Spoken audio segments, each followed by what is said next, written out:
one step further in revising a new security legislation law that will significantly expand the range of operations of the country's self-defense forces that they can carry out overseas. According to Japan's Kyodo news agency on Monday, the Japanese government has decided to name the new law the International Peace Support Law that, if passed, will allow Tokyo to dispatch its self-defense forces to territories in conflict-hit areas overseas at their own discretion.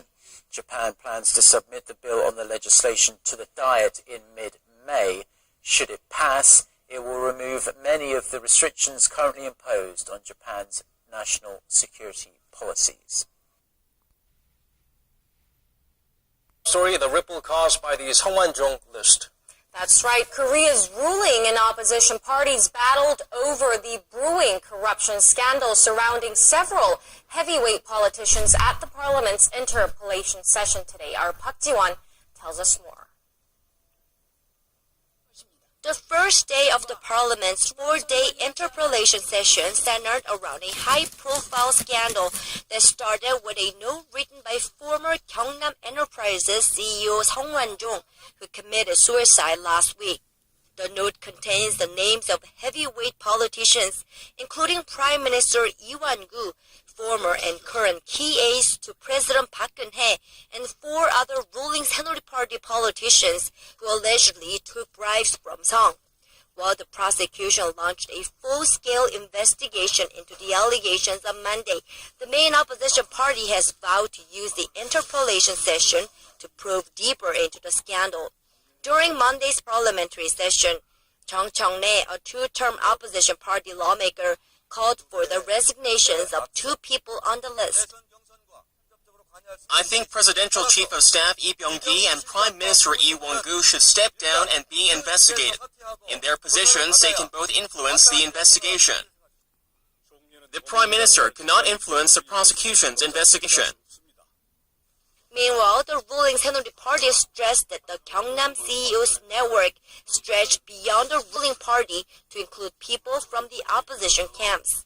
One ruling party lawmaker, Kim Sung-tae, also called on the prosecution to widen its net and include more people in the opposition camp in its investigation, arguing that the lead businessman was given 2 presidential pardons by the lead president Roh Moo-hyun. Isn't it rare for a person who was convicted of a crime to be pardoned twice? It is pretty rare. On Sunday, President Park Geun-hye called on the prosecution to be thorough in its investigation. Politicians whose names are on the list, including the president's 2 key former aides and Busan's current mayor, have vowed to fully cooperate with prosecutors. Park Ji-won, Arirang News.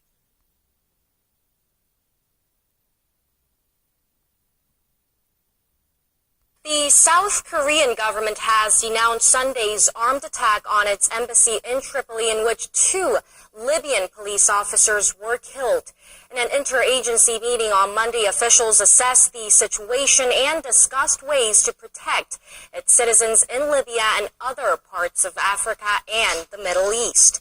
As a tentative step, a delegation will visit the Middle East to review the situation there and hold a simulation drill for countering similar events in the future. The Foreign Ministry is also asking all South Korean nationals in Libya to leave the country. The case is still under investigation, but a ministry official said the government is not ruling out the possibility that the attack was targeted at the South Korean embassy.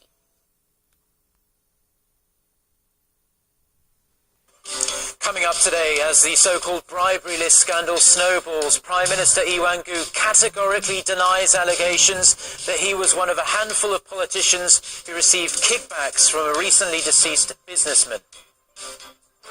Looking to cooperate despite their strained ties over historical and territorial issues, Korea and Japan will hold their first high-level security talks in more than 5 years this afternoon. Plus, boosted by the recent bull run in the local stock market, Korea's largest shareholders see their wealth soar to new heights. These stories and more coming right up.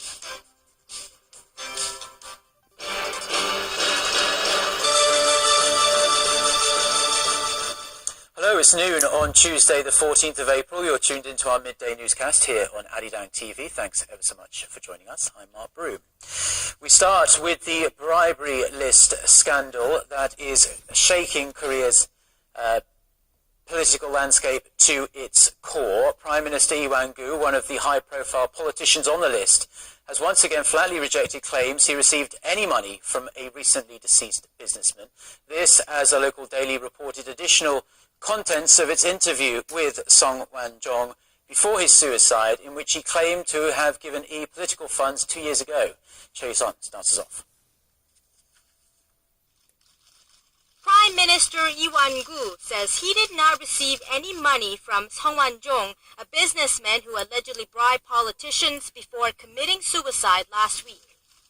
On his way to lead a cabinet meeting Tuesday, Lee also denied reports published in a local daily, the Gyeongyang Shinmun, in which Song claimed he delivered 30 million won, or some $27,000 to Lee before by-elections in April of 2013. The newspaper has an audio file of Song's interview. Song was found dead last Thursday carrying a list which named current and former politicians along with an amount of money beside each name. The Prime Minister was on the list, as well as the President's Chief of Staff Lee Byung-gi, but no specific amount was written beside their names. Asked about the Gyeongyang report, President Bak's spokesperson said there's nothing the presidential office can say and that it's time to wait for the outcome of the prosecution's investigation. President Bak on Sunday called for the prosecution to conduct an impartial probe according to law and principles. Having said he will cooperate with the probe, Lee may become the first prime minister to be questioned by prosecutors. The latest allegations have already dealt a blow to the administration, as the prime minister had personally declared a war against corruption. Ruling party floor leader Yoo Seung-min said his party will not protect anyone involved in corruption and that anyone suspected of corrupt acts, including the prime minister, should be investigated. The opposition party, meanwhile, called for the prime minister's resignation and for President Bak to postpone her South America trip this week. Choi Yu-son, Arirang News. Now, the controversy over the bribery list scandal is casting a very dark shadow over the second day of a 4-day interpellation session at the National Assembly. Korea's foreign, unification and defense ministers, as well as Prime Minister Lee Wang-gu, who's in the eye of the storm, will answer questions on diplomatic and security issues posed by 12 lawmakers from both political camps. As you might expect, the session began with the main opposition party lawmaker grilling Prime Minister Lee over these allegations. The session, which will run through this evening, is expected to cover a wide range of issues, including the possible deployment of a controversial US missile defense system to South Korea and ways to improve inter-Korean relations. And staying with the issue of the bribery scandal, Gyeongnam Enterprises, which is the company at the center of the scandal, will be delisted from the benchmark Kospi on Wednesday. The company's stock trading was suspended last month after years of continuous losses. Our Shin Se-min tells us more. It has been 42 years since Gyeongnam Enterprises went public, making it the first Korean construction company on the country's stock exchange. But that legacy stops this Wednesday, as the company will be delisted from the market due to mounting debts. A slump in the local housing market helped to put the cash-strapped company in the reds in recent years, posting some $280 million worth of losses in 2013 and $166 million the following year. The construction company had been going through a corporate debt workout program for some time, but its stock was in the process of being terminated after creditors rejected the company's request for additional financial support last month. The company also failed an attempt to go into court receivership. Although Gyeongnam is leaving the market, it was the first local construction company to develop its business in overseas markets in the 1965.